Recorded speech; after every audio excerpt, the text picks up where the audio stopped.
To you, President of China, you'll be gone and nobody will give you credit for anything. The passage of this bill, because this bill is a message to the Chinese government that we have clarity in our thinking and our understanding of this issue of the freedom of Tibet. But we do know that the Chinese government is. And we do know that they must get the message. Things have changed now. Get ready for that. His Holiness the Dalai Lama, with his message of knowledge and tradition and compassion and purity of soul and love. Tajidale. Tajidale. Again and again. Thank you all for your very warm welcome. Everyone I've spoken has said what an honor it is for us to be on this visit, to have the privilege of meeting with His Holiness the Dalai Lama earlier today. Yes, it is an honor, but for us it is truly a blessing. It is a blessing to see all of you, to say thank you to you. It has been said earlier that you're saying thank you to us, but we're saying thank you to you. Because you heard our colleagues talk about this legislation that was passed last week. We have been fighting this fight, all of us, for a long time. And in the spirituality of His Holiness, with the maneuvering inside the Congress, we've made progress. But it's different now with the passage of this bill, because this bill is a message to the Chinese government that we have clarity in our thinking and our understanding of this issue of the freedom of Tibet. And Mr. Meeks, who's the leader of our delegation and the leader of the Foreign Affairs Committee, was so masterful in not only the policy, but in the process of getting it passed in the most bipartisan way. Mr. Meeks, the ranking Democrat on the committee, was relentless in his persistence in getting the bill passed. But the right policy, again, with the biggest vote. And the author of the bill, Jim McGovern, well, he's just been there for us. I call him the patron saint of our Tibet policy in the Congress of the United States. Mr. McGovern mentioned our visit to Tibet a number of years ago. And when we went there, we saw for ourselves.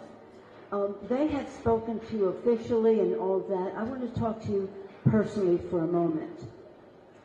There was a visit of the current president of China to Washington, D.C., and Dianne Feinstein and I said to him, we are objecting to what you are doing to the culture of Tibet. You're trying to erase it. He said, you don't know what you're talking about. You should go there.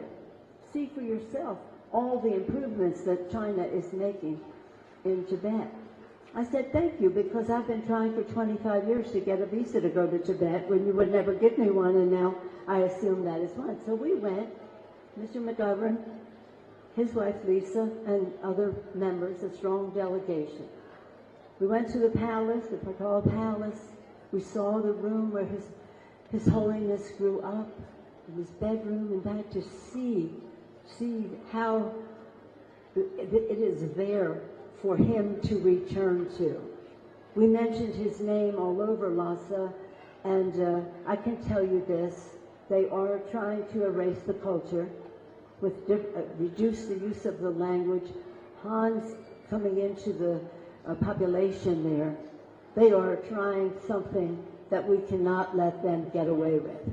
Now, in the spirit of His Holiness, I'll be gracious to the Chinese people.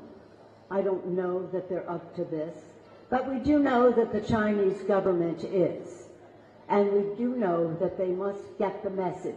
And this legislation sends the message, the House and the Senate, and soon to be signed by Joe Biden, the President of the United States.